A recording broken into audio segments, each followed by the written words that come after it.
The Cecil Hotel stands at 15 floors with 700 guest rooms. Located on 640 South Main Street, next to LA's notorious Skid Row, a dense area containing the largest homeless population in the U.S.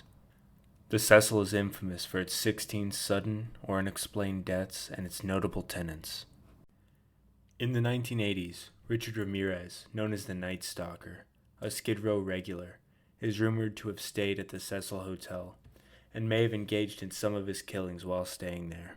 The judge who upheld Ramirez's 19th death sentence remarked, "His deeds exhibited cruelty, callousness, and viciousness beyond any human understanding." In 1991, another serial killer, possibly inspired by Ramirez, also stayed at the Cecil, the Vienna Strangler, an Austrian by the name of Jack Unterweger. More recently, in 2013, footage of Elisa, a young girl staying at the Cecil Hotel, went viral. The footage shows Lam acting erratically, possibly trying to hide from someone. It was recorded shortly before her disappearance. Her naked body was then found in the hotel's water cistern on the roof. Following complaints from the residents of odd-tasting, low-pressure water, how she got in the cistern remains a mystery to this day. The hit Netflix series Crime Scene: The Vanishing at the Cecil Hotel grabbed our attention, so we decided to learn a little bit about life in LA's Skid Row. No, that's not happening. Go ahead. Get inside of it. Get the thing inside of it. That bathroom was a little rough, but that guy just helped us out. He said there's a public restroom right over here, so we're gonna check that out. It's a little cleaner, a lot less poopy. A lot less poops. Well, while Justin was in the bathroom, I started talking to the security guard that was working at the place he was at, and I asked him what it's like being a security guard here in Skid Row. I didn't have the camera with me, unfortunately, and he was telling me, yeah, it's pretty crazy. You see a lot of crazy things, and his idea was basically Skid Row. There's always crazy stuff going on here, so we're gonna go out. Crazy story. Go out there, and yeah, he said crazy a lot. So we're gonna go out there, see if we can show you what it's like for Los Angeles's underprivileged class. So Lane, Yes. we've been trying to get an interview, but it's not working too well. No, it's not. They not want to talk to us too much. That's all right. So far, everybody's been really nice, though. Yeah, they've all been really polite when we've asked. Just nobody wants to do it.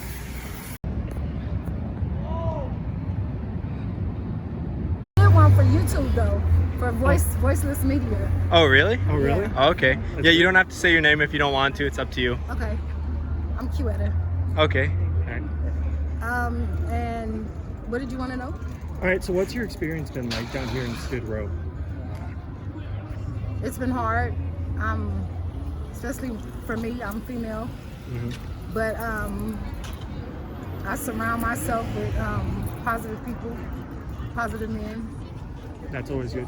So, like you said, as a female, do you think it's especially hard out here because of particularly like being targeted or for violence, or? I think it is just being targeted. You know, I'm targeted on both sides. I'm targeted on my side because there's no help, and then I'm targeted on the people that want to help me because I'm female. So I'm like a middle target. It's like it goes in both ways. Do you think for like the policing of this area, do you think that they target homeless people unfairly? I do. I think because of the pandemic, they've been really laxed on us. But I think once it breaks, then everything will go back to normal. Do you think as you are a female and as an African American, do you think they would target you even more so than, say, a white person who was homeless out here? Yes. Yes, I think the white person that was homeless out here would get more help faster, just to get them off the streets, because you don't see too many white people homeless. So I believe their help comes faster than ours. And then for other people that are disadvantaged, do you think people who perhaps are in like wheelchairs or on crutches, do you think the police, like from your experience seeing them, have they been targeted more? They haven't been targeted at all because they're getting no help. Do you think because the police see them as less of a threat that they just leave them be and they just let them suffer? They just leave them be and let them suffer. Yeah. Okay. Do you think that the city as a whole of Los Angeles has enough resources out there to really help the disenfranchised people I do. who need help? I do. With the pandemic, I think they have way more than enough money. Way more than enough money to help us. I think we just still been set on the back burner. What's it like out here at night?